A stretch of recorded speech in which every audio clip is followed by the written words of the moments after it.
The auctioneer had been doing this for 22 years, and he had learned to read a crowd the way a farmer reads weather. You could tell within the first 30 seconds whether a lot was going to move or die on the block. Lot 14 had death written all over it.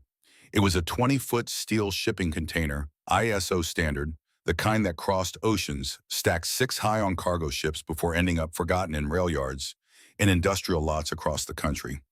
This one had been sitting in the Caldwell County impound yard since 2013, which meant 11 years of Kentucky weather had done their slow and patient work on it. The rust had started at the corners the way it always does and spread inward like a map of everything that goes wrong when metal meets moisture and time. 3 sides were covered. The fourth was getting there. The padlock on the double doors had corroded so thoroughly it had essentially become part of the door itself. The county inventory tag was barely legible. The ink faded to a ghost. Lot 14, seized 2013, origin unknown, status abandoned, origin unknown. The auctioneer had processed a lot of abandoned property in 22 years. Furniture, vehicles, equipment, the accumulated debris of lives that had come apart at the seams. But a container with no known origin bothered him in a way he couldn't quite name. It was like a sentence with no subject, a story with the first page torn out. He started the bidding at 50,000, which was the assessed scrap value. The crowd, maybe 40 men in work jackets and ball caps, stood with their arms crossed and said nothing. He dropped to 30. Nothing. 20. A man near the back coughed. 15.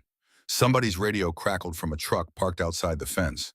$10,000 for 20 feet of steel that might contain anything from vintage machinery to 11 years of accumulated rat nests. Still nothing. The auctioneer dropped his voice and tried humor. Gentlemen, it could be empty. It could be full of rats. It could still be a roof. A few laughs, no bids. That was when the hand went up near the middle of the crowd. Small hand, thin wrist. A woman in a gray wool coat that had been good quality once, maybe 15 years ago, wearing the kind of flat-soled shoes that nurses wear, because they have learned the hard way that vanity costs you by the end of a 12-hour shift. 79 years old, 5'3", white hair cut short and practical. The kind of face that had been pretty in youth and had traded pretty for something harder and more durable, the way good timber trades softness for strength as it seasons. $3, she said. The auctioneer blinked. Ma'am, the administrative processing fee, Loretta Vance said. I believe that's what you charge when there are no qualifying bids. $1 for the container and $2 for the fee. She had done her homework. He had to give her that. The men around her laughed the way men laugh when they think something is absurd, but haven't figured out yet whether it's absurd in an amusing way or an impressive one. Loretta Vance did not laugh. She stood with her hands folded in front of her and waited for the auctioneer to confirm what she already knew, that nobody else wanted it, which meant it was hers. He looked at her for a long moment.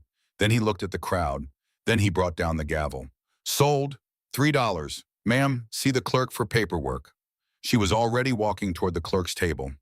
Here is what the men in that crowd did not know and what you need to understand before the story can go any further. Loretta Vance had not come to that auction looking for a bargain. She had come because she had run out of other options, and she had run out of other options because 3 weeks earlier, her daughter-in-law had decided that a 79-year-old woman was a liability that the household could no longer carry. The conversation had happened in the kitchen. Loretta had been in her bedroom, the back bedroom of the house on Sycamore Ridge Road that had belonged to her son Cresswell for the past 11 years, and she had heard every word through the wall, because the walls in that house had always been thin, and Margette Vance had never been a woman who bothered to lower her voice when she had something to say. She can't live here anymore, Margette said. She forgets the stove. Last week she left the burner on for 2 hours. She's a liability, Cress. This is my house, and she is a liability in it. There was a pause. Then Cresswell's voice, the voice of a man who worked at the Caldwell post office and called his mother every Sunday at 4 o'clock in the afternoon, and it meant everything he said, and still somehow managed to say so little of what mattered. She's my mother, he said, and this is my house too. Your name is on the mortgage. My family's money paid it off. You know the difference. Another pause. Longer this time. Loretta had sat on the edge of her bed in the back bedroom and listened to her son locate his spine and lose it again in the space of about 45 seconds. She had not cried. She was past the age of crying over things she had already seen coming. What she felt instead was something older and quieter than grief. It was the specific exhaustion of a woman who had watched a pattern repeat itself and understood in some deep cellular way that patterns do not break on their own. They require someone to break them. She had started making calls the next morning. The waiting list for affordable housing in Caldwell County were 6 months long at minimum. Some were closer to a year. The woman at the Housing Authority office had been kind and efficient and completely unable to help. Social Security paid Loretta $1,340 a month, which was what 43 years of nursing looked like when it was converted into a government check. The cheapest apartment she could find in Caldwell was $1,100. That left $240 for food, medication, utilities, and everything else that a human life requires to continue functioning. The math did not work. It had never been designed to work. A woman named Bernice at First Baptist had mentioned the county auction almost as an aside, the way people mention things they don't expect to be useful. Sometimes there's property nobody wants, Bernice had said. Land, equipment, buildings. County sells it for the processing fee if nobody bids. Loretta had written down the date and shown up at 7:45 in the morning, 45 minutes before the auction started, because that was how she had always operated. You arrived early, you did your homework, you waited for the moment, and then you moved. She had looked at Lot 14 through the chain-link fence before the auction began, stood there in the gray March morning with her hands in her coat pockets and studied the container the way she had once studied patients' charts, looking for what was actually there, not what she expected to find. The rust was obvious. The sealed doors were obvious. What was less obvious, what she had to look at for a while to see, was that the container was sitting level. It had been placed deliberately, not dumped. The ground beneath it had been packed flat the way ground gets when something has rested on it for a long time and been meant to rest there. And the lock, corroded as it was a heavy-duty padlock, the kind you bought when you wanted to protect something worth protecting. She didn't know what was inside. Nobody did. But she had learned in 43 years of nursing that you could tell something about a patient from the way they had been cared for before they arrived at your ward. This container had been cared for once. Whatever it held had mattered to someone. $3. She filled out the paperwork at the clerk's table while the auction moved on to Lot 15, a disassembled hay baler that immediately drew 3 competing bids. The clerk was a young man with a careful mustache who processed her transaction with the polite blankness of someone trying not to show that he thought this was unusual. "You'll need to arrange your own transport," he said. "Container has to be cleared from the impound lot within 30 days. "I'll have it moved today," Loretta said. The clerk looked up. "Today?" "I borrowed a truck from the church." She folded her copy of the receipt and put it in her coat pocket. "And I don't like to waste time." She drove to the impound lot in the 2006 Ford F-150 she had borrowed from the maintenance deacon at First Baptist, a man named Gerald, who had handed over the keys without asking questions because Loretta Vance had been a member of that congregation for 31 years and had sat with Gerald's wife through 2 rounds of chemotherapy, and some debts don't get repaid in words. The truck smelled like communion wine and brake fluid, which was a combination that should have been unpleasant but somehow wasn't. The bolt cutters were from the church maintenance closet. She had asked Gerald for those too, explaining only that she needed to open a lock. He had not asked what kind. The impound lot was at the edge of town where Caldwell Hollow Road met the old rail spur, a flat acre of chain-link fence and gravel surrounded by winter bare scrub oak. A county worker led her through the gate with a glance at her paperwork and went back to the heated cab of his truck. She was on her own. The container sat near the back of the lot. In the late afternoon light, the rust looked almost amber, the way old things look when the light hits them right, and you stop seeing the decay and start seeing the history. She walked around it once slowly, the way she had walked around patients' beds when she was trying to understand something that the chart wasn't telling her. The container was 20 feet long and 8 feet wide and 8.5 feet tall. It had a serial number stenciled on the side, partially obscured by rust. The county tag was wired to the door handle. She stood at the double doors at one end and looked at the padlock. The shackle had rusted into the body of the lock, and the body of the lock had partially fused with the latch plate. She had seen this before, not on locks, but on joints. Arthritis did the same thing to bone over time. The solution was the same in both cases. You didn't try to restore mobility. You cut through. She positioned the bolt cutters, adjusted her grip, and squeezed. Her arms shook. 79 years old is not an age at which bolt cutters feel like an extension of your body. They feel like an argument between what you want to do and what your muscles are prepared to authorize. She reset her grip, planted her feet wider, and put her weight into it. The shackle snapped. The sound was sharp and clean in the quiet of the impound, like a period at the end of a very long sentence. She pulled the broken lock free and set it on the ground. Then she took hold of the door handles, both hands, and pulled. The hinges screamed. 11 years of rust and cold and the slow welding of metal to metal produced a sound that wasn't quite mechanical and wasn't quite organic. It was the sound of something that had been sealed for a very long time being asked against its nature to open. Loretta pulled steadily, the way she did everything, without drama, without hesitation, until the doors swung outward and the late afternoon light fell into the interior of Lot 14 for the first time in over a decade. She stopped breathing, not because of shock exactly, more because her body made an autonomous decision that breath could wait until her eyes had finished reporting back. The container was not empty. This was the first thing, and it rewrote every assumption she had walked in with. The space was not cluttered. It was not dumped or disordered or chaotic in the way that abandoned spaces usually were. It was arranged, deliberately, carefully, with the kind of organizational logic that spoke of someone who had thought hard about how to make a small space functional and had executed that thinking with precision. Along the left wall, workbench made of solid oak planking, scarred and darkened with age and use, with a cast iron vise bolted to the near end, and the surface stained with machine oil and decades of work. Along the right wall, metal shelving bolted directly to the container's corrugated walls, holding boxes, most of them cardboard, labeled in handwriting she was too far away to read. At the back, a folding cot, military style, with a thin mattress rolled and secured with a leather strap. A small side table, a straight-backed wooden chair, a kerosene lamp with a chimney blackened by years of use sitting on the table with the patient permanence of something that had been placed there to stay. And in the center of the space, covered by a canvas tarp that had stiffened with age until it held its shape like a tent, a large mechanical form that she could not immediately identify by silhouette alone. She stepped inside. The smell was old air, sealed air, the specific mixture of dust and metal and something organic that she associated with very old buildings and very old people. The kind of smell that meant time had been happening in here for a long while, slowly and without witnesses. She walked to the center of the container and took hold of the canvas tarp. It resisted briefly the stiffened fabric catching on the object beneath it, and then she pulled it free in one motion, and the tarp fell away, and she saw what was underneath. A sewing machine, not a household sewing machine.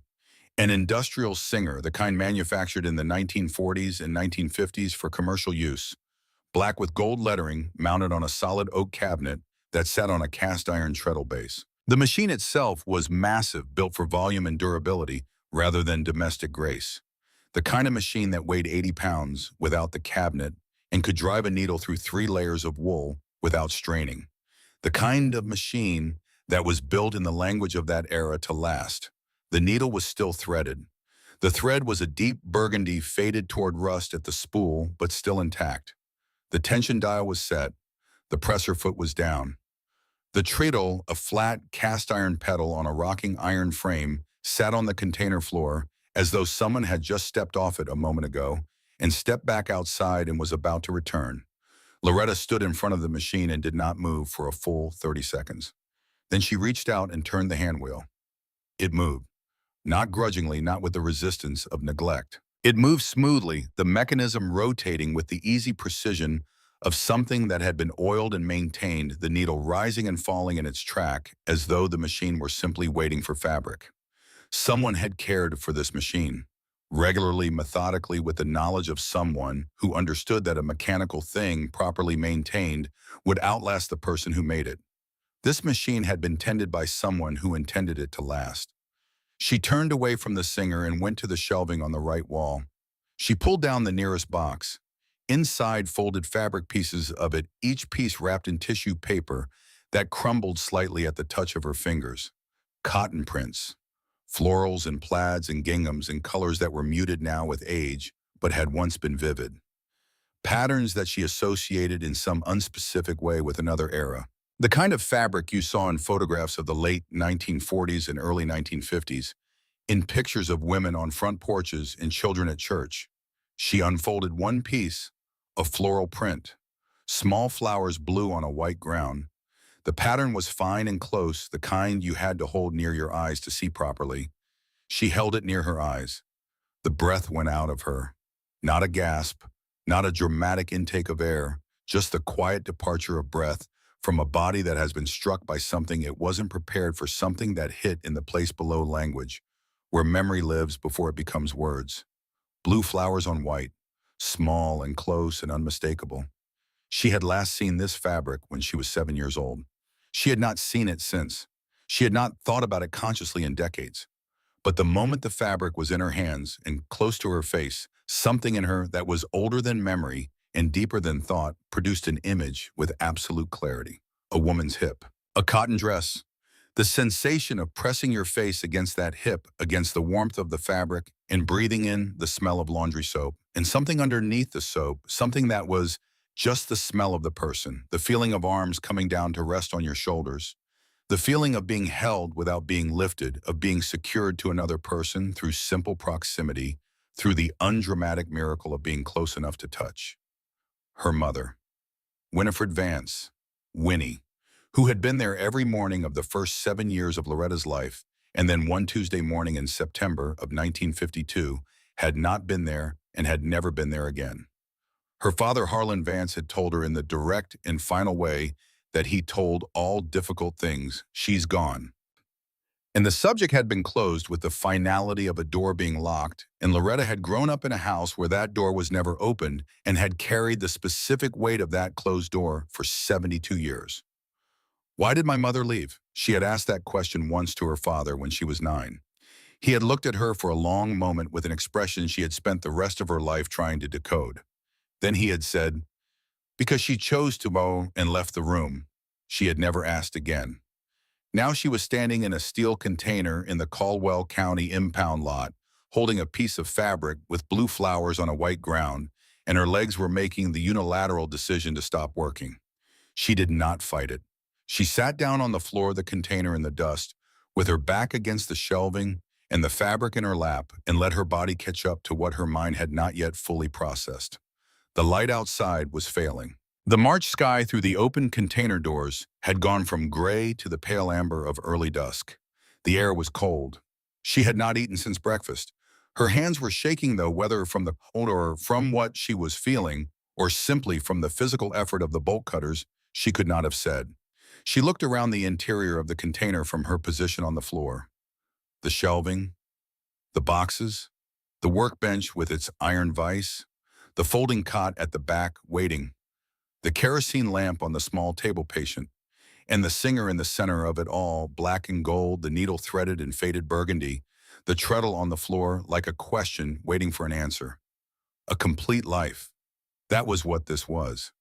Not the debris of a life, not the remnants, but the functioning apparatus of a life that had been lived here, in this metal box, in deliberate and organized and purposeful terms. Someone had worked here. Someone had slept here. Someone had tended this machine and organized these shelves and folded this fabric with care and precision and kept it wrapped in tissue paper against the day when it would be needed. The day had not come. Something had happened and the day had not come, and the container had been sealed and seized and had sat in this lot for 11 years on top of the however many years it had sat wherever it sat before, and none of it had been touched or disturbed. Until now, until a 79-year-old woman with $3 and nowhere to go had put bolt cutters to a rusted lock and pulled open a door. Loretta sat on the floor of Lot 14 with the blue flowered fabric pressed against her chest and let the silence of the container settle around her like a second coat. Outside, the county worker had started his truck. She could hear the engine turning over idling, then the crunch of tires on gravel as he pulled away. She was alone in the impound lot in the failing light. She looked at the fabric in her hands. Then she looked at the shelving, at the boxes she hadn't opened yet, at the labels and handwriting she still hadn't gotten close enough to read properly. She got up. Her knees protested. Her lower back registered its objection in the clear and direct language that 79-year-old backs used when they had been asked to sit on cold concrete floors. She acknowledged the complaints and ignored them the way she had ignored patient discomfort when there was still work to do, not callously, but with the practical understanding that the work came first and the comfort came after. She pulled down the next box, finished garments folded with the precision of someone who took professional pride in invisible work. Dresses, shirts, trousers, children's sizes. Each one had a tag sewn into the collar seam.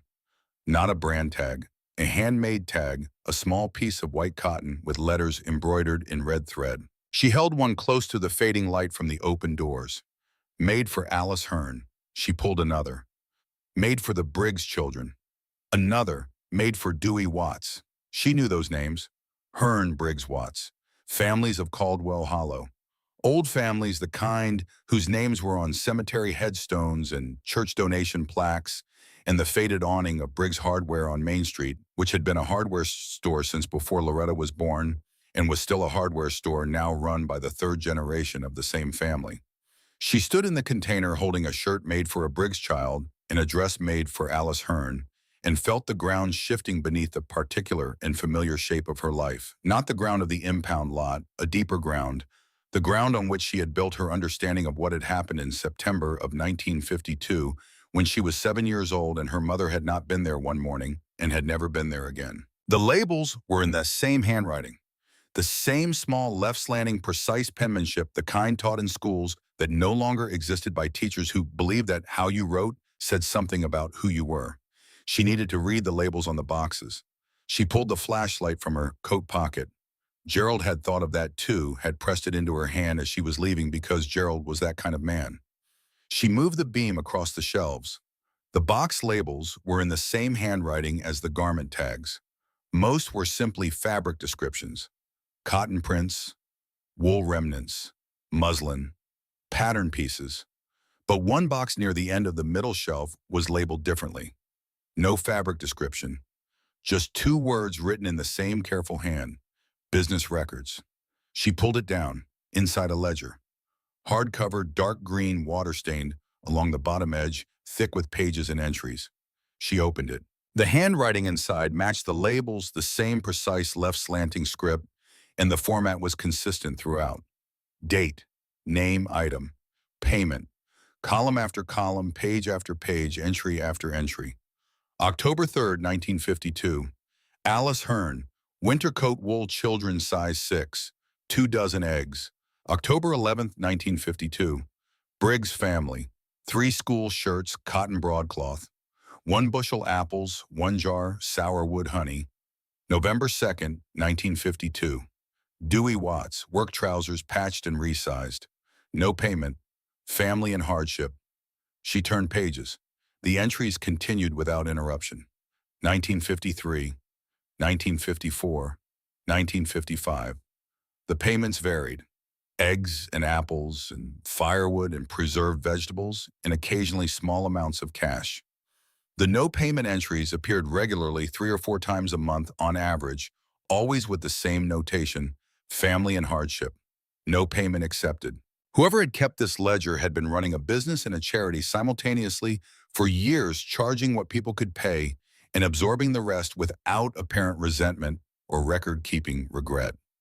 Just the plain notation of the fact, no payment, as though the absence of payment was simply one of the possible outcomes of the transaction, no more notable than the receipt of eggs.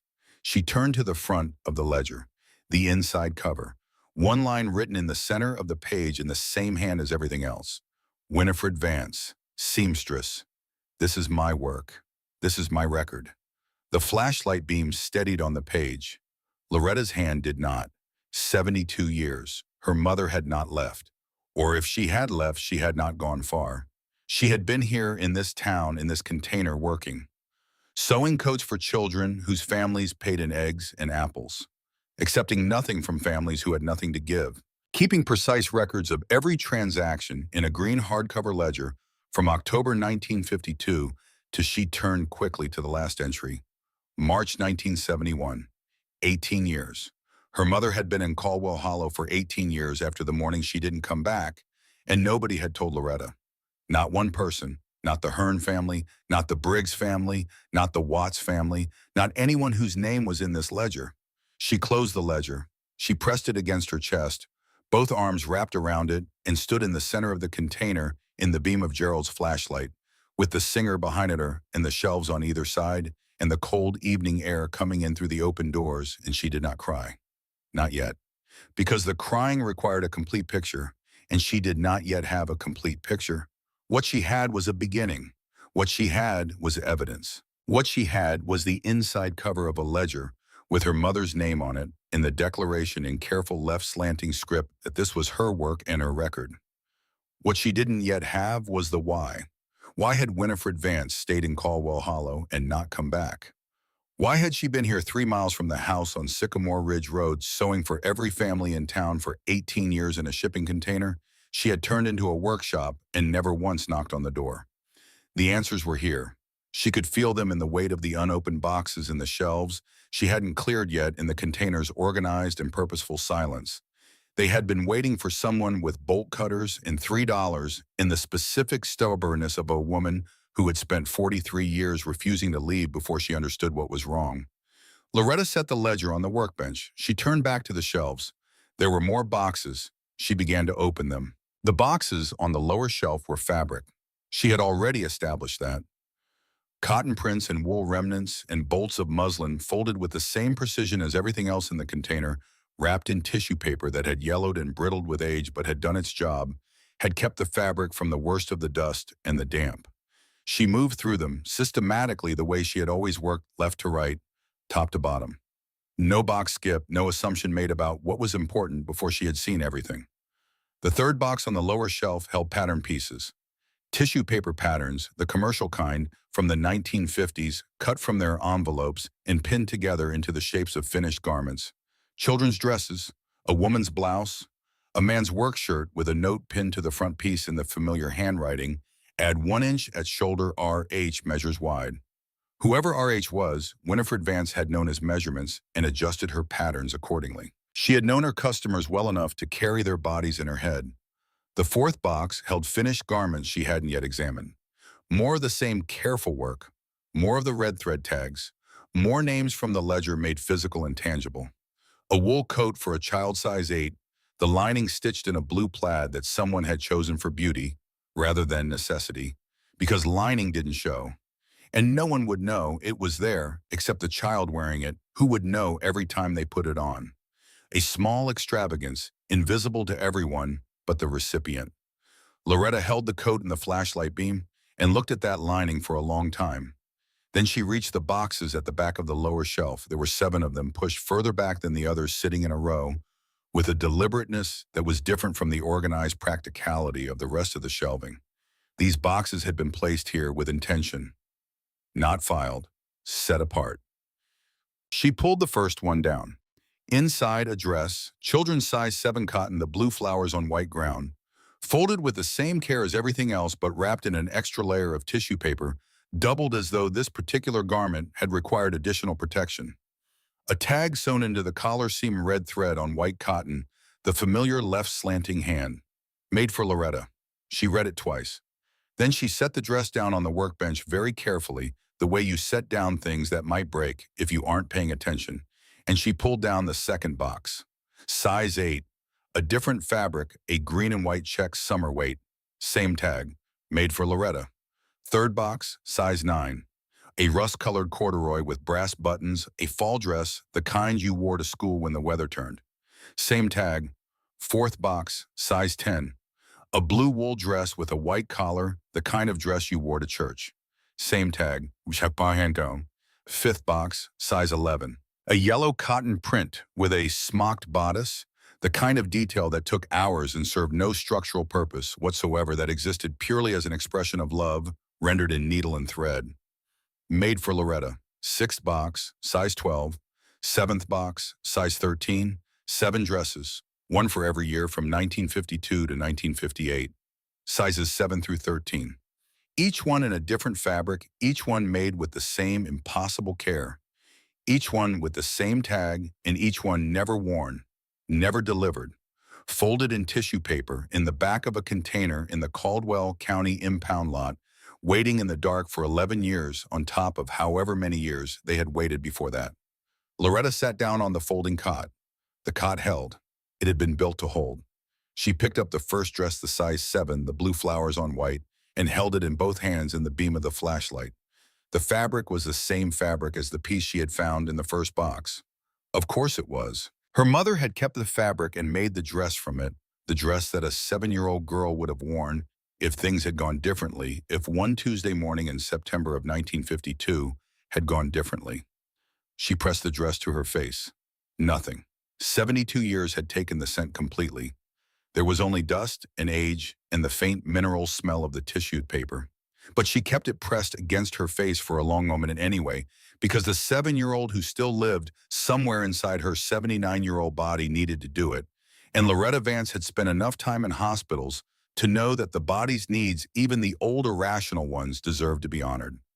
Then she put the dress down and stood up and went to find the rest of what this container had to tell her.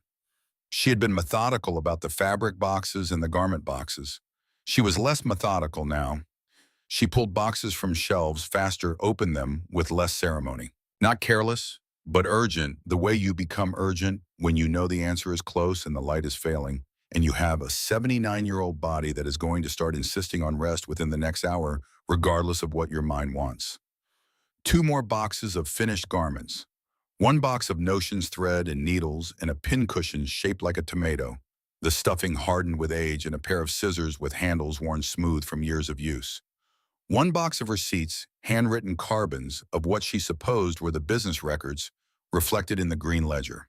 She set that box aside. Then she found the second ledger. It was on the lowest shelf behind everything else, pushed to the back where it was not visible unless you were specifically looking. Smaller than the business ledger. Dark red cover, no label on the spine, the corners worn to the cardboard beneath the cloth. Not a business record.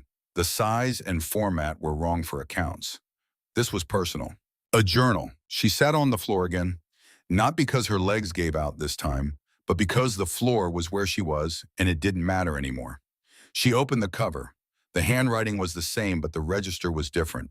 The business ledger had been written in the careful, controlled hand of someone making an official record.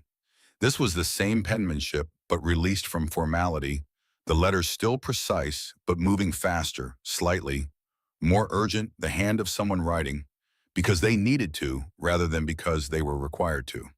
The first entry was dated September 14th, 1952. I am writing this because no one will believe me if I only speak. Harlan has told everyone that I left. He has told Loretta that I chose to go. He has told the people at church and the people at the post office and everyone who asked that I walked out of my own accord and left my family behind because I wanted something else, something more, some life that didn't include the life we had built together. That is not what happened. On September 9th, a Tuesday, I came home from the Hendersons where I had been helping with their fall canning, which I had done every September for 4 years. I came home at 3:30, the same time I always came home. My key did not work. I tried it 3 times the way you do when you cannot believe what the evidence is telling you. The key did not work because the lock had been changed. Harlan came to the door when I knocked. He stood on the other side of the screen and told me I was not to come in. He told me I was not to contact Loretta. He told me that if I attempted to see my daughter, he would call the police and tell them I was unstable, that I had been unstable for some time, that he had documentation. He has a friend at the county sheriff's office. He has had that friend for 15 years. I know what that means. I know what it meant in 1952 for a woman to be called unstable by her husband in a town where everyone knew his name. I went to the church. I asked for help. What happened at the church I will write later when I can write it without my hand shaking. I found this container at the old rail yard on Hollow Creek Road. It had been there for 2 years at least, sitting on the siding, unclaimed, unlocked. I cleaned it. I moved my Singer, which was mine before I was ever Harlan's wife, which I had owned since 1941, and which he had no legal claim to, though I moved it at night to be sure. I brought what fabric I had saved. I set up the workbench with lumber from the old Perkins barn that Clarence Perkins said I could take because he was done with it. I sew. It is what I know. It is what I can offer. The families here need clothes and cannot always buy them, and I can make what they need and they can give what they have, and we can make that into something that works.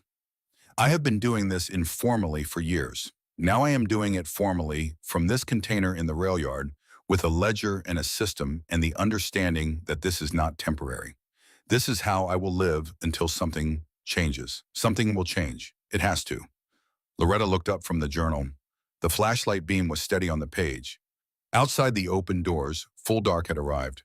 The impound lot was silent. She could see stars through the opening, the cold March stars of the Kentucky Hill Country, the same stars that had been above Caldwell Hollow in September of 1952 when Winifred Vance had come home to a changed lock. She turned the page. September 28th, 1952. The church will not help. I knew this before I went back a second time, but I needed to know it for certain. Mrs. Opal Guthrie, who I have known for 20 years, who sat beside me at every church potluck for 2 decades, who knew me as a young woman and knew me as a wife and knew me as a mother, called the police the first time I came to ask for help. She called them and they came and they called Harlan, and Harlan told them what he had told me he would tell them, and they believed him. They believed him immediately, completely, without asking me a single question that was not already answered in their minds before I opened my mouth. Harlan has since spoken to someone at the church. I do not know exactly what was said. I know that Mrs. Guthrie will allow me to use the basement to wash on Tuesday mornings when no one else is there. She leaves the side door unlocked. We do not speak. She does not look at me when she passes the door and sees me there. This is the compromise she has made with herself, and I accept it because I am not in a position to require more than she is willing to give. Loretta stopped, read the passage again, then sat with it for a moment. Opal Guthrie, she knew that name. Opal Guthrie had been a fixture of First Baptist for 60 years, her name on a plaque near the door for her decades of service. Her photograph in the church history book that sat in the vestibule on a little wooden stand. Loretta had walked past that plaque and that photograph hundreds of times. Opal Guthrie had died in 2011, according to what Pastor Delia would later tell her in her 90s, having carried what she knew for nearly 6 decades. Loretta had walked past the woman's memorial plaque without ever knowing what the woman had done and left undone. She turned more pages. Read faster now, not because the handwriting had become easier, but because her eyes had adapted and because urgency had replaced patience. October 1952. November. December. The journal moved through the first winter in the container. Winifred had insulated the walls with salvaged materials, cardboard and old feed sacks, and a wool blanket donated without questions by a woman named Ruth Cassidy, who asked only that her name not be written down anywhere. The kerosene lamp provided heat as well as light. The treadle singer required no electricity. She had solved the practical problems of her situation with the same methodical intelligence that was evident in every other aspect of how she had organized the space. But the personal entries were different from the practical ones. February 4th, 1953. I watched Loretta walk to school this morning. She goes at 7:45. She carries a blue lunchbox with a clasp that sticks. She has to push it with her thumb to get it to close. I can see her doing this from where I stand at the end of Fern Creek Road. She walks with Margaret Briggs. They talk the whole way. She looks healthy. She looks fed and warm, and her coat fits properly.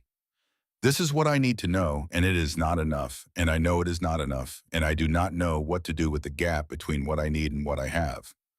March 12th, 1953. I have been in this container for 6 months.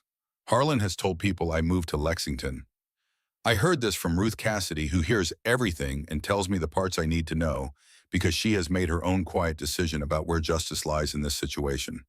People believe it because it is a tidy explanation, and people prefer tidy explanations. Nobody asks where I am living or how. Nobody asks because the asking would require them to care about the answer, and caring about the answer would require them to do something, and doing something would cost them something they are not willing to pay. I do not blame them. I understand how the arithmetic of courage works in a small town in 1953. Loretta turned to 1955, June 7th, 1955. Is 10 years old. She lost her 2 front teeth in February, and they have grown back crooked slightly. The right one turned just a little toward the center. I noticed this from the end of Fern Creek Road, and I have been thinking about it since. Her grandmother had the same tooth turned the same way. There are things, Mom, that come through blood regardless of who raises you. I find this comforting in a way I cannot fully explain. I have made her a summer dress, yellow cotton, which is her color. I know this because she gravitates toward it. When she has a choice, when she picks flowers, she picks the yellow ones. When the school colors were voted on, I heard from Ruth that Loretta argued for gold and yellow. She does not know this is her color in any conscious way. She just knows she is drawn to it. The dress is a size 10, which is what she needs now based on what I can observe. I have put it in the box with the others. There are 4 dresses now. I do not know why I continue to make them. I know I will continue to make them. Then the entry that cracked something open in Loretta's chest that she had kept sealed for 7 decades. September 9th, 1955. 3 years since the lock was changed. I have thought many times about simply going to the door. Walking up to the house on Sycamore Ridge Road and knocking and refusing to leave. I know the risks. I know what Harlan would do, and I know that the police would come, and I know what the police would say, and I know what the town would decide. A woman declared unstable who has been living in a rail yard container for 3 years is not a sympathetic figure in Caldwell Hollow in 1955. She is a story that confirms the decision that was made about her. But here's the thing, I keep arriving at the thing I cannot move past. If I go to the door and the police come and they take me in the court sides with Harlan, which it will, then I lose any chance of seeing Loretta grow up. From the end of Fern Creek Road, I can see her every morning. From the end of Fern Creek Road, I have watched her grow 3 inches in 3 years and learn to carry her books differently and start to wear her hair pulled back instead of loose. From the end of Fern Creek Road, I am still in some reduced and inadequate and unbearable way her mother. If I go to the door, I lose Fern Creek Road. Some mathematics have no good answers, only less bad ones. Loretta set the journal down on her knee. She was sitting on the floor of the container, with her back against the workbench and her legs stretched out in front of her, and Gerald's flashlight balanced on the workbench edge so that the beam fell onto the open pages without her having to hold it. The night was fully dark outside. The cold had gotten into the container now that the day's thin warmth was gone. She was not aware of the cold. She picked up the journal again. She skipped forward, not missing entries, but scanning, looking for the shape of things, the arc of 18 years compressed into a journal she could hold in both hands. 1957. Harlan has been elected to the County Roads Committee. His name in the paper. Ruth cut it out and brought it to me, not to hurt, but to inform. Knowledge is safer than ignorance, even knowledge that hurts. 1958. Something has happened. She stopped on that entry, October 14th, 1960. Harlan came to see Mrs. Guthrie at the church. I know this because Ruth Cassidy saw his truck outside and told me. I do not know exactly what was said. I know that after this visit, Mrs. Guthrie left a note in the split of the fence post at the end of Fern Creek Road, which is how we communicate when she needs to tell me something she cannot say directly. The note said I can no longer leave the door. She did not explain. She did not need to explain. Harlan had gotten to her. He had said something or offered something or threatened something, and whatever it was enough to close the one door that had remained open. I have not been able to wash properly since. Ruth lets me use her sink when her husband is away on the road, which is 3 weeks a month. This is what my life is. I am not complaining. I am recording. Loretta turned pages with hands that were no longer entirely steady. 1964. The entries became more sparse as the years passed, not because less was happening, but because Winifred had said what needed saying and did not require repetition to document the shape of her days. The sewing continued, the ledger continued, the watching from the end of Fern Creek Road continued. 1962, July 3rd, 1964. Loretta is 19. She is going to college in the fall, nursing program at Eastern Kentucky. I heard this from Ruth, who heard it from the Briggs girl who was the same age and going herself. I made Loretta's enrollment day in my mind, the boxes and the bedding and the drive to Richmond, and I let myself imagine it in full detail the way I sometimes do, because imagining is not the same as doing, and it costs me nothing except the re-entry the moment when the imagining ends and the container is still here, and the flashlight is burning low, and the work is on the bench where it always is.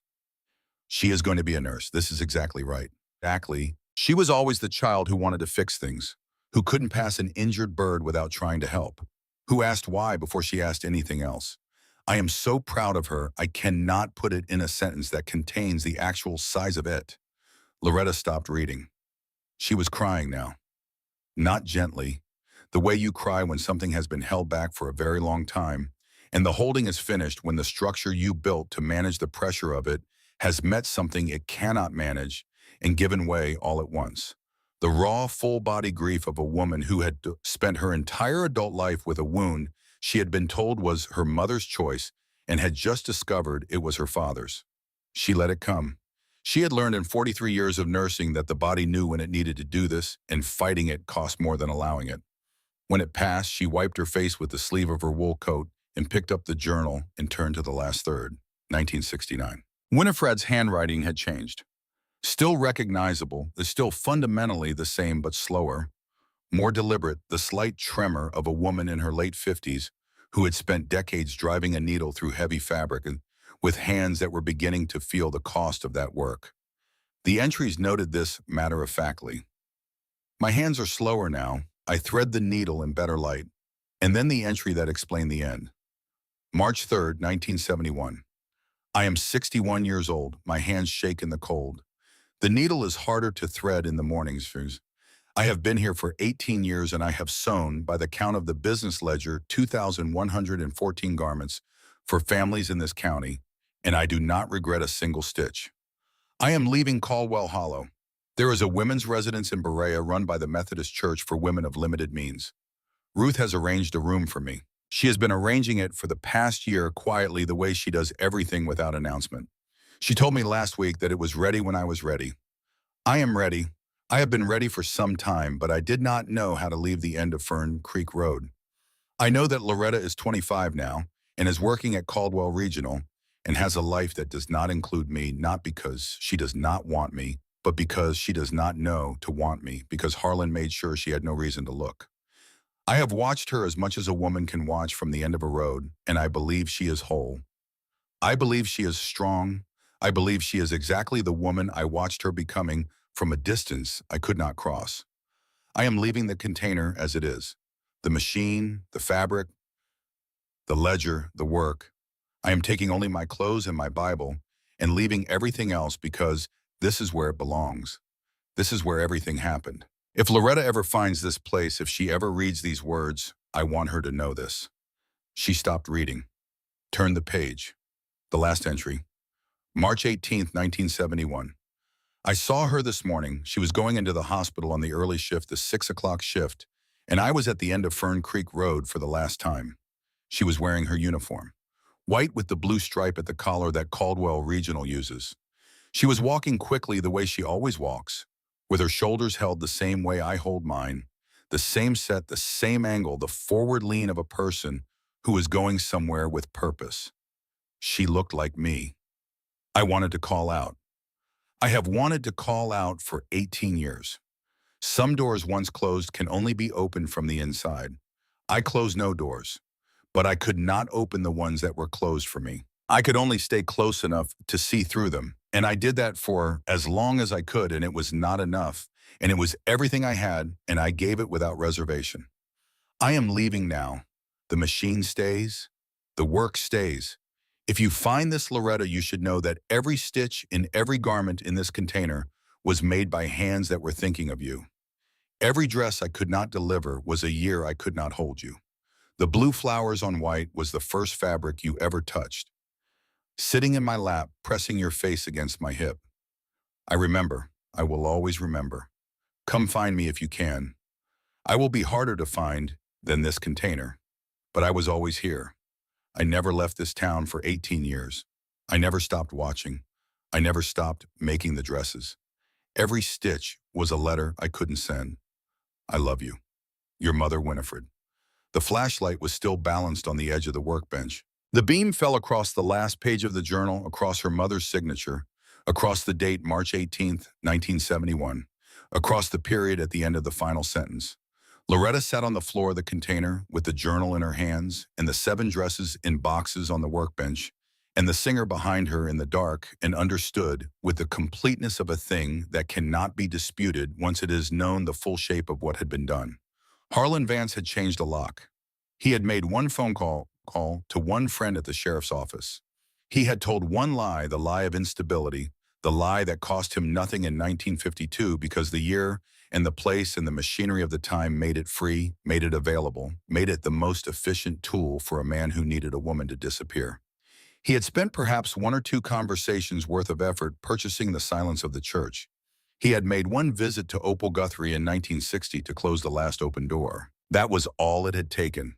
For that, for the cost of a changed lock and two conversations, Winifred Vance had spent 18 years in a shipping container, had raised her daughter from the end of a road, had sewn 2,114 garments for the families of Caldwell Hollow, the same families who had accepted the garments and eaten the dinners and gone to the church and said nothing, not to Loretta, not to anyone, nothing for 18 years, and then for the 53 years after that.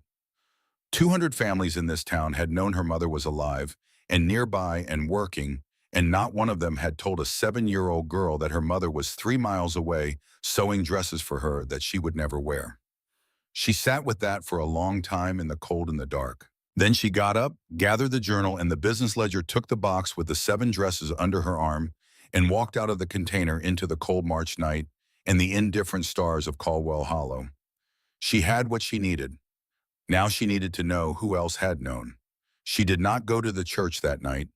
She drove back to the room she was renting by the week from a woman named Carol Sims on Birch Hollow Road, a room with a single bed and a radiator that knocked all night and a window that looked out on a stand of bare winter oaks, and she set the ledger and the journal and the box of 7 dresses on the small table by the window and sat in the chair beside them and did not sleep. She was not agitated. That was the thing she noticed most about herself as the night went on and the radiator knocked and the oak stood black against the lightning sky. She was not shaking, not pacing, not in the grip of the kind of fury that announces itself loudly and burns fast. What she felt was slower and heavier and more durable than fury. It was the specific weight of a woman who has been carrying a false story for 72 years and has just set it down and is now feeling for the first time the full shape of what she was actually carrying all along. She had believed since she was 7 years old that her mother had chosen to leave. That was the stone at the foundation of everything. Not grief exactly, not abandonment in the simple emotional sense. Something more structural. The belief that she had been found insufficient, that her mother had looked at her life, which included a 7-year-old daughter, and had decided that whatever was on the other side of the door was worth more than what was on this side. That belief had shaped things, had shaped how she held herself, how she moved through relationships, how she had raised Cresswell, how she had explained to herself the moments in her life when she felt, without being able to name why, that she was waiting for someone to confirm what her father had told her at 9 years old, that people left because they chose to, that it was a matter of want. None of it had been true. She sat with that through the night. She did not try to resolve it or metabolize it or convert it into something more manageable. She was 79 years old and she had been a nurse for 43 years, and she knew that some things needed time, that they were going to take regardless of what you preferred, and the only productive response was to let them take it. By the time the winter light came through the window and fell across the box of 7 dresses on the table, she knew what she was going to do next. She was going to the church. Pastor Delia Pruitt was 38 years old and had been at First Baptist Caldwell for 6 years, which meant she had not been there when any of this happened and had not been alive for most of it, and had inherited whatever the church carried from those years, the way you inherit a house, not knowing which walls are load-bearing until you start trying to change things. Loretta had called ahead. She had not explained why she needed to meet, only that she did, and Delia had said 7 o'clock in the morning without hesitation, because that was the kind of pastor she was. Loretta arrived at 6:55. The church was the same building it had been in 1952, the same white clapboard and the same green doors and the same plaque near the entrance with the names of long service members etched in bronze. Opal Guthrie's name was third from the top. Loretta stood in front of the plaque for a moment before she went inside. She looked at the name. She did not feel what she might have expected to feel. She felt only the old woman's math of a life lived with something the way you lived with a stone in your shoe for long enough that you stopped feeling it as pain and started feeling it as simply the shape of walking. Harlan Vance's name was not on any plaque in that building. He had served on the County Roads Committee and been a deacon for 12 years, and his name was nowhere in that church because when he died, there had been nothing anyone wanted to memorialize. That was not justice, it took golly, but it was something. Opal Guthrie had lived with what she knew for nearly 6 decades. Then she had died with most of it except for what she had passed to Delia in 2011. Loretta went inside. Delia was in the small office off the vestibule, standing behind her desk with her hands flat on the surface and an expression that said she had been thinking about what this meeting might be since the phone call. She was a compact woman with close-cropped hair and the kind of still attentive eyes that Loretta associated with good nurses and good clergy, the people who had learned to be present to difficulty without being consumed by it. Loretta sat down across the desk without preamble and put the business ledger and the personal journal on the surface between them. "I need to ask you something directly," Loretta said, "and I need you to answer me the same way." Delia looked at the ledger, at the journal, then at Loretta. "All right. Did the church know that my mother was living in that container on Hollow Creek Road?"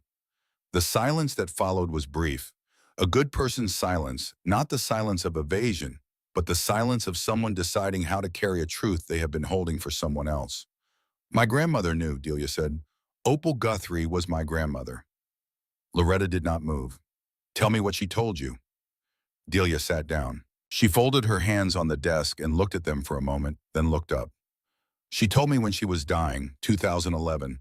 She had been trying to tell me for years, I think, and kept not doing it, and then, at the end, she decided she couldn't take it with her. She said it was the one thing in her life she would redo if she could." "What did she tell you?" "That your mother came to the church in September of 1952. That she came to ask for help, for someone to intervene with your father, for someone to act as a witness or a mediator, or simply to stand beside her while she tried to get back into the house. My grandmother called the police instead. She said she did it because Harlan Vance was a deacon and had been a deacon for 12 years, and she believed the church's stability required his goodwill." Delia paused. "She said she knew that was the wrong reason even as she was making the call. She said she knew it and did it anyway. And then my father came to see her in 1960. Delia looked up. "You found the journal." "I found the journal." A long breath. "Yes, he came in 1960. He didn't bring money according to my grandmother. He brought something she said was worse. He brought the threat of shame. He told her that if she continued to assist your mother, he would make it known that the church had been aware of an unstable woman living illegally on the rail yard property for 8 years and had done nothing. He told her the liability would fall on the congregation. She believed him. She withdrew the basement access."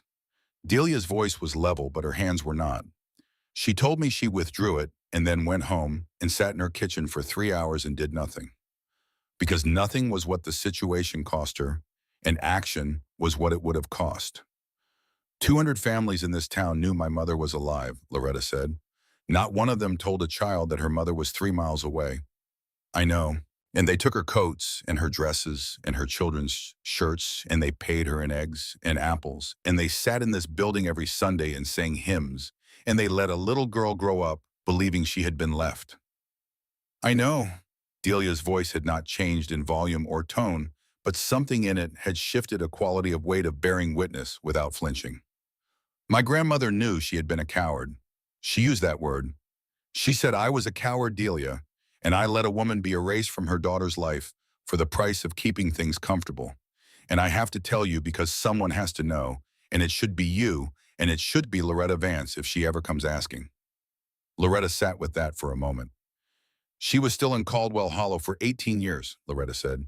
"She left in March of 1971 for a Methodist residence in Berea. She would have been 61. "I can help you find records," Delia said immediately. "Berea is 40 minutes. The Methodist church there keeps archives. If she was a resident, we can find out." "She died before I found her," Loretta said. "Not a question, a statement of probability. A calculation made by a woman who understood timelines and actuarial reality. Her mother had been born around 1910. It was 2024. But I want to know when and where and whether there is a grave with her name on it that I can stand in front of." "We will find it," Delia said, "whatever it takes." The pause that followed was not uncomfortable. It was the pause of two women sitting with the full weight of something that had been too heavy for one of them to carry alone.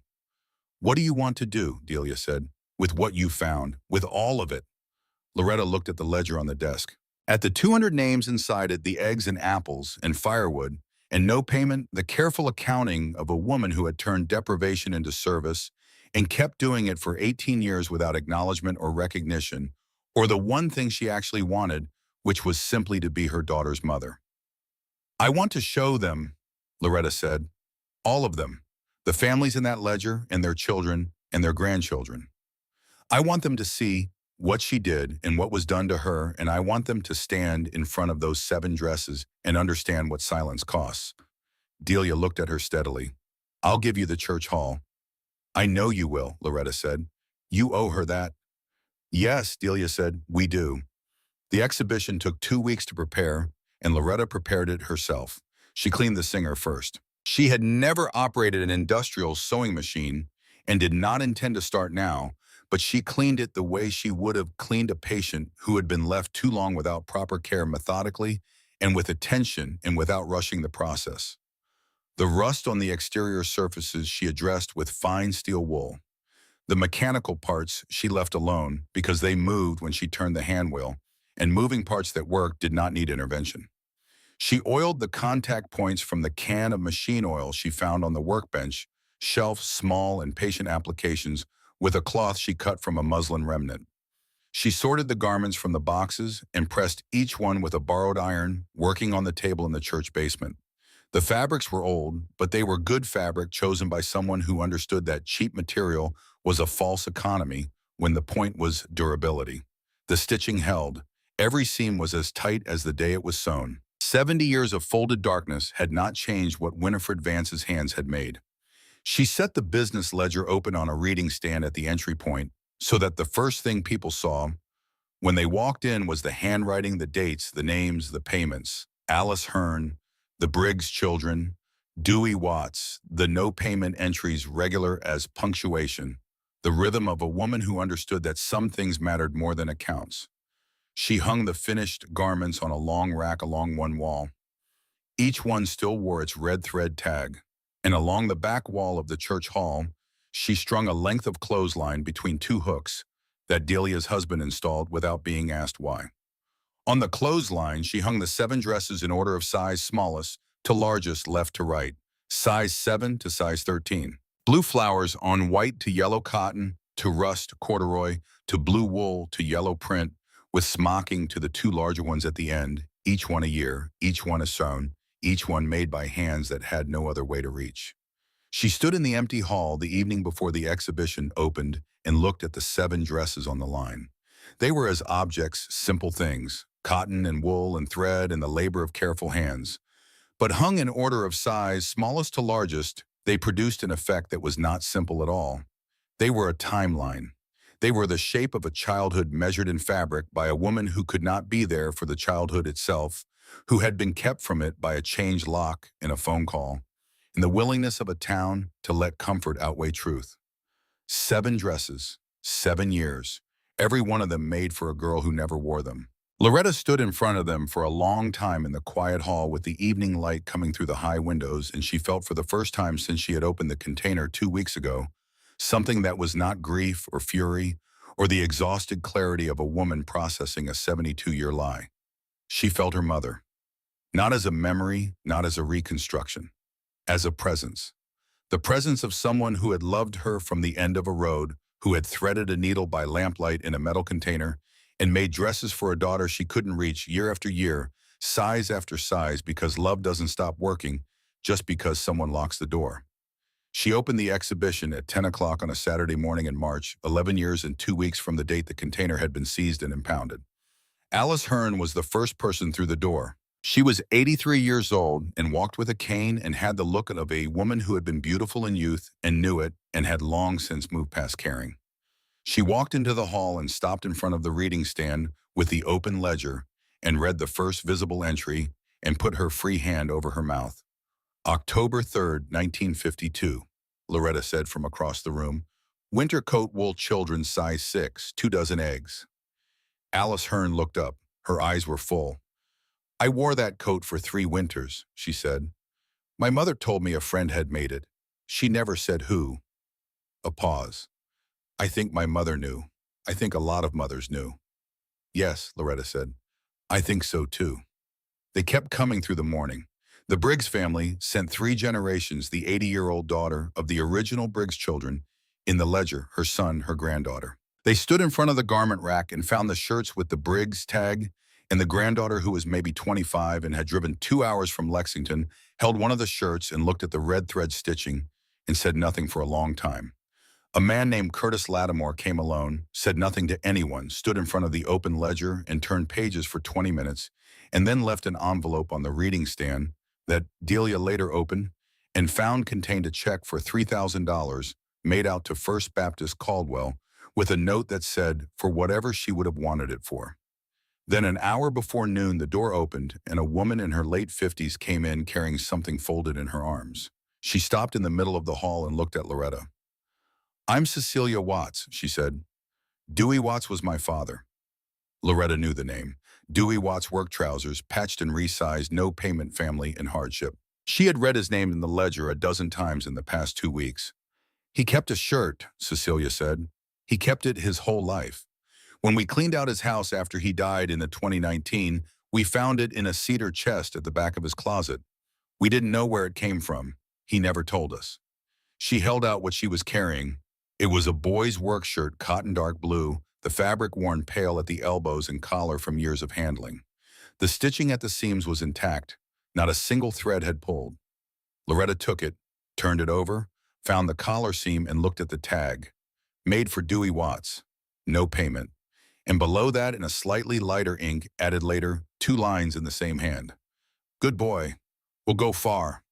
Loretta looked up at Cecilia Watts. My father was mayor of Caldwell Hollow for 18 years, Cecilia said. Her voice was steady, but her chin was not. He never knew who made this shirt. He kept it because his mother told him it was made by someone who cared. She stopped, pressed her lips together, started again. He would have wanted to know. He would have wanted to thank her. She knew, Loretta said. She watched this town for 18 years. She knew who your father became.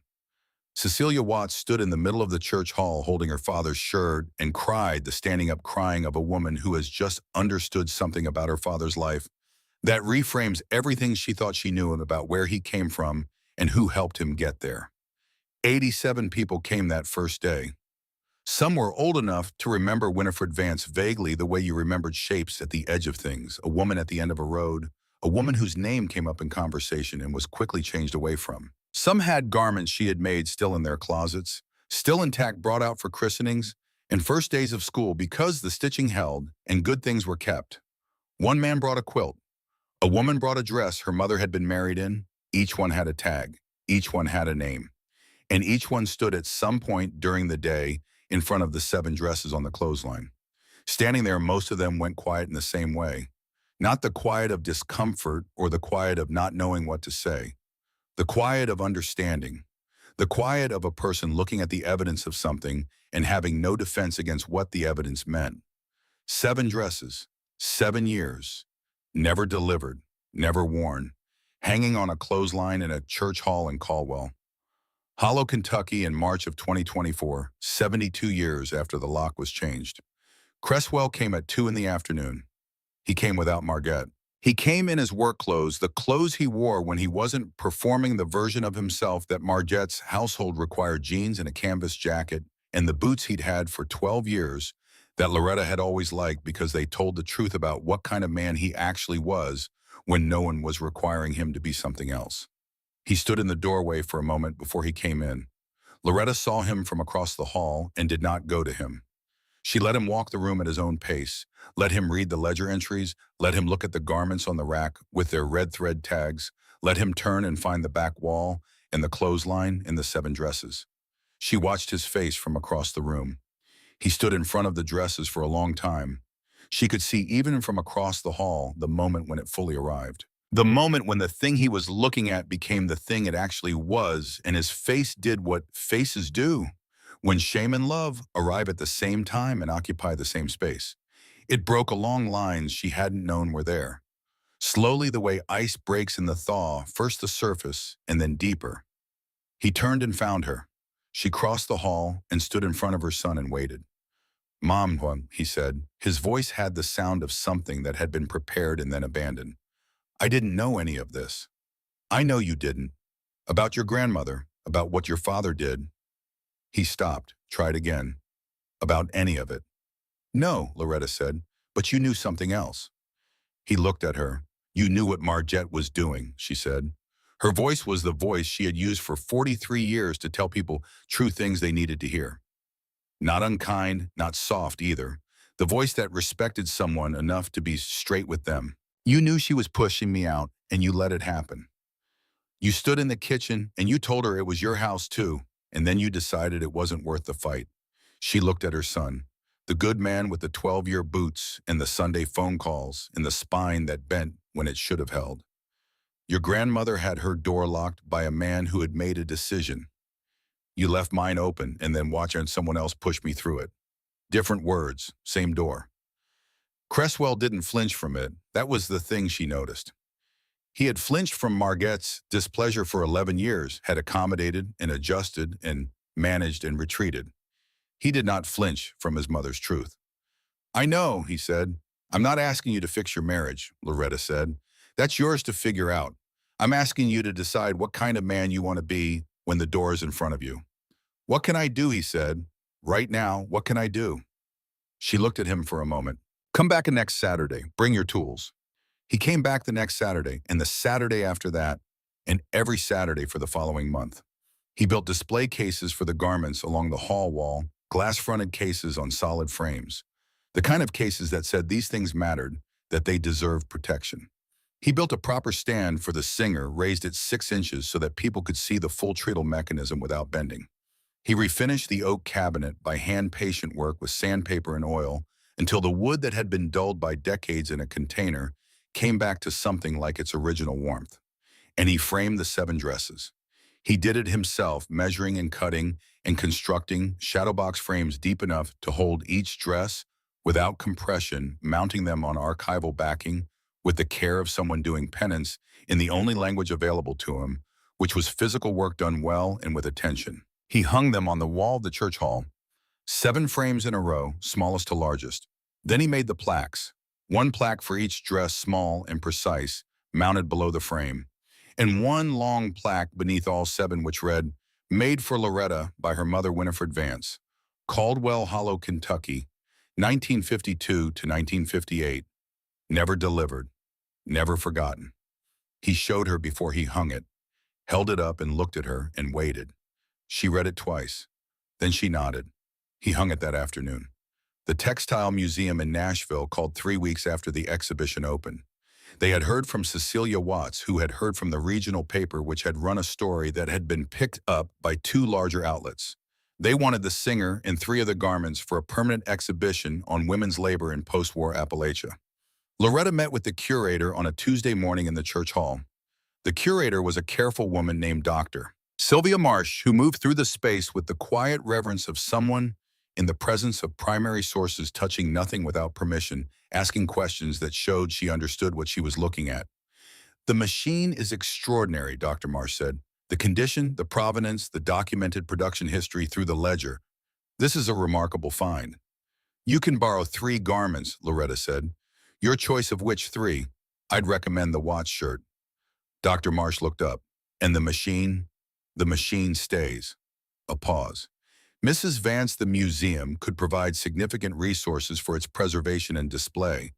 The public access alone. That machine is my mother's hands, Loretta said. You can borrow the clothes. The hands stay with me. Dr. Marsh looked at her for a moment.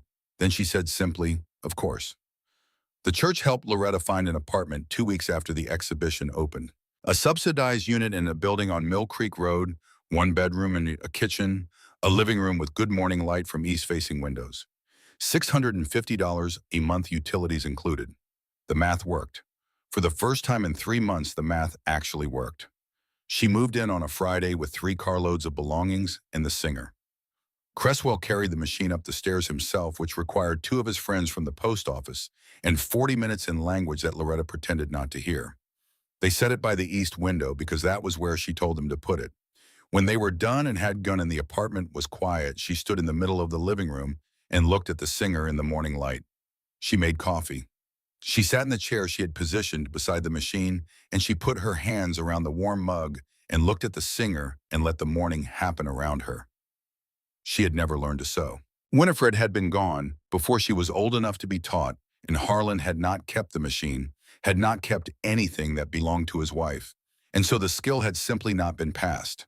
There was a generation-shaped hole where that knowledge should have been. She did not grieve it. She had enough to carry.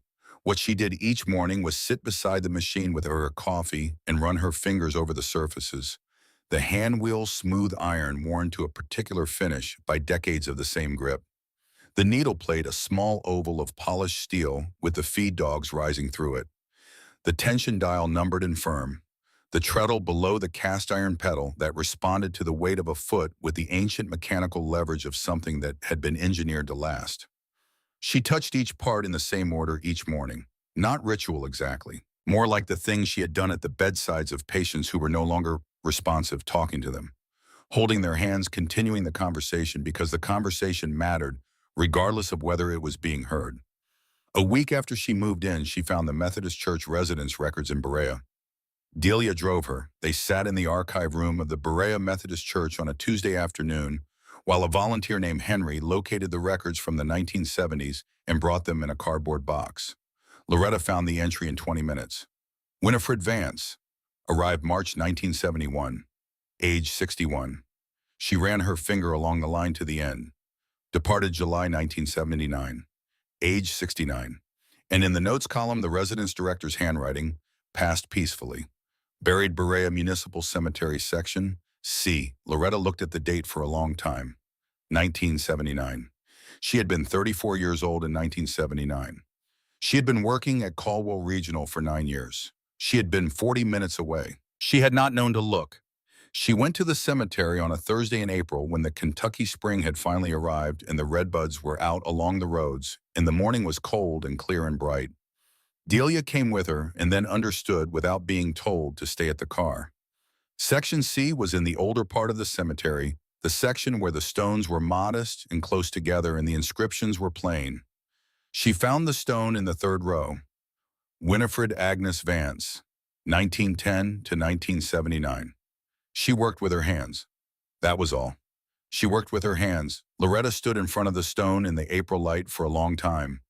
She was aware of the redbuds along the fence line and the sound of a cardinal somewhere in the cemetery oaks, in the cold of the grass coming through the soles of her shoes. She was aware of being 79 years old and standing in a place she should have been able to stand decades ago and would have been able to stand if one man had not changed one lock on one Tuesday morning in September of 1952. She thought about what she wanted to say. She had prepared nothing. She had been a nurse for 43 years, and she knew that the things worth saying were rarely the things you prepared, that the truest language arrived in the moment and departed if you waited for a better one. I found the container, Mama, she said. I found the ledger and the journal and the 7 dresses. I found the blue flowers on white. She paused. I found what you left for me, and I understand what you were doing, and I know now that you didn't leave. I know you were watching from Fern Creek Road. I know you knew about the nursing school and the blue stripe at the collar and the early shift. She stopped, steadied. I sat with your journal for a whole night, and I understood by the morning the full size of what you gave me from a distance, which was everything, which was all of it.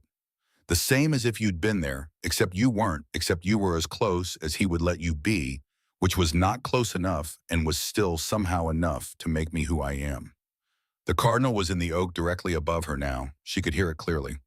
I found you, she said. 72 years late, but I found you. She reached into her coat pocket and took out the thing she had brought. A small piece of blue-flowered cotton cut from the edge of the fabric in the first box she had opened in the container, the piece that had broken something open in her the night she stood in the impound lot with Gerald's flashlight. She had cut a small square of it, hemmed the edges herself with needle and thread imperfectly, because she had never been taught. The stitching was crooked, and the tension was wrong, and it was by any measure bad sewing. It was the first thing she had ever made. She set it against the base of the headstone where the grass met the granite. Then she stood up and straightened her coat and turned back toward the car where Delia was waiting and walked through the April light in the direction of everything that was still ahead. She had lived with a false story for 72 years. She was not naive enough to believe that knowing the true one would simply replace it, that the architecture of a lifetime built on a lie would dissolve because the truth had finally been located. It would not work that way.